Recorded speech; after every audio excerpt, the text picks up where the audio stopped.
Behind the scenes of some of the greatest successes in the world of one design, there is a serial winner, Willem van Waay. What would you tell us about your story, your very beginning in the sailing world? Well, it's been 20 years. 1998, Robbie Haynes asked me to do Key West with the Fart 40s. Back then we had 37, 38 boats, and I was coaching sailing, but I didn't realize you could get paid to race sailboats, and he invited me out, and we won Key West. I was with George Adriatis, the Greek team. We won Key West, and that was kind of the beginning. It was right place, right time, good result, and all of a sudden I could leave my coaching at J-World and start racing boats. It's been a lot of fun for the last 20 years. And since then, many successes arrived for you. Far 40, Mega 32, J70. What's the success you are most proud of? Probably last year, J70 Worlds, Puerto Cervo, 161 boats. It was a great fleet, great conditions, windy, wavy. It was a great time. That was probably my favorite. Here we are in Victoria for the Melgas 24 Worlds. What's your feeling with this boat that is more than 20 years old but still very modern? Well, I love the Melgas 24. It's a fantastic boat. So far ahead of its time when it was designed by Reichel Pugh. It's hard. You know, I'm older now, so hiking is painful. We've had mostly 6 to 12 knots the last couple days, so it's been a little easy, but you still have to hike in this boat almost as hard as you can, even in 8, 9 knots. So, but great boats, a lot of fun downwind. We have a really great team we've put together, kind of last minute. We haven't sailed as a team together that much, but we're growing, getting better every day, and trying to figure out what we can do a little better, how we can go a little faster, upwind, downwind, what communication we can do better. It's a great boat, great class. We have 41 boats and pretty flat water, so the racing's really tight. And here comes the question. Do you miss your mate, Victor Diaz, on this boat? Yeah, I do miss Victor. I'm going to see him in a couple days in Vigo. Should be 80-ish boats, but he's always a good time. He keeps it light for the most part. We have Lucas Calabrese here, who's about 10 pounds lighter than Victor, and that's probably why Victor's not here. He was a little surprisingly too big. So I'm looking forward to going there on Sunday. You're a sailing rock star on the J70. What's your feeling with this boat that can be considered the boat of the moment? I mean, I think a lot of people are not huge. Some people are not huge fans of the J70. I really love the boat. The class is huge. I'd rather go race a cardboard box with 60 boats than race a beautiful race boat with 3. So, in my opinion, it's great racing, and I like the boat. The wing-on-wing brings a lot of tactical moves that most people don't really think about. I think it's a great boat. There's no weight limit. There's hiking restrictions. I think they've done a nice job. Not everything is perfect, but the class is growing, and hard to argue with that. After Victoria, you are leaving for a short trip to Europe, Europeans in Vigo first, and then Italian Open from J70 Italian Classic on Garda Lake. That will be also the location of the 2019 Europeans.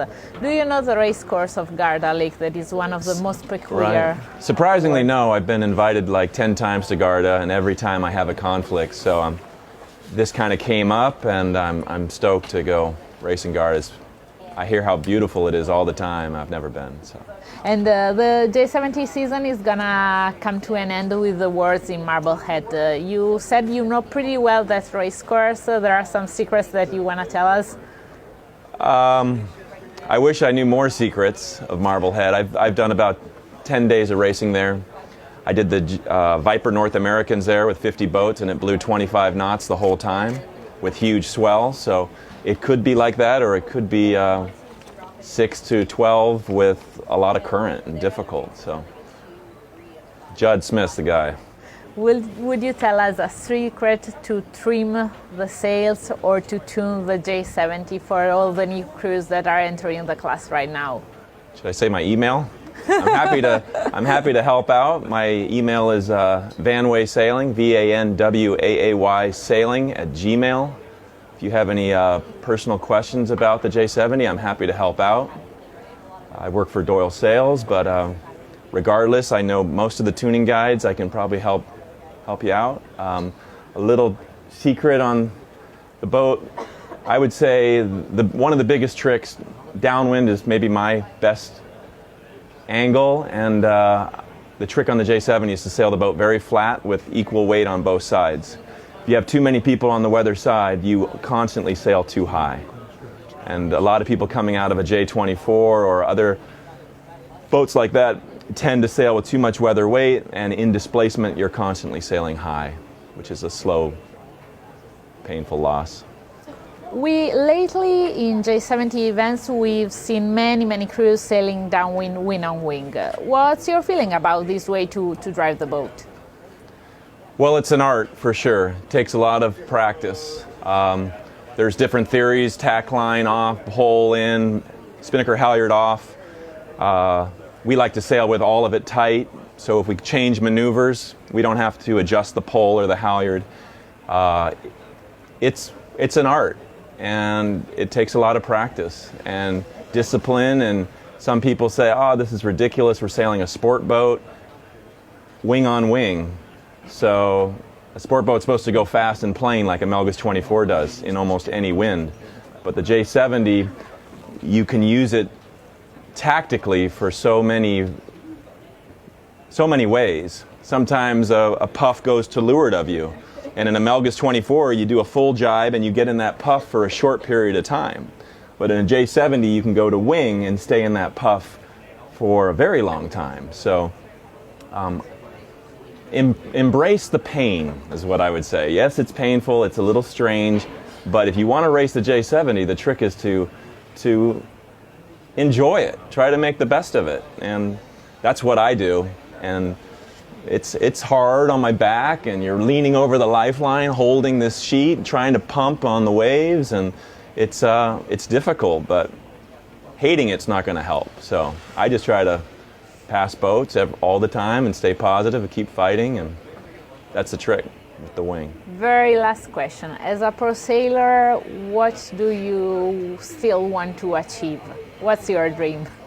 Well, repeating in a J70 in Marblehead would be great. We couldn't do it with Flojito. We were second in San Fran, so that would be awesome.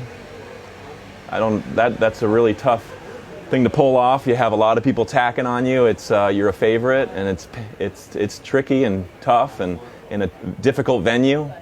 I'd like to someday win the J24 Worlds. I'm doing the J22 Worlds in Annapolis.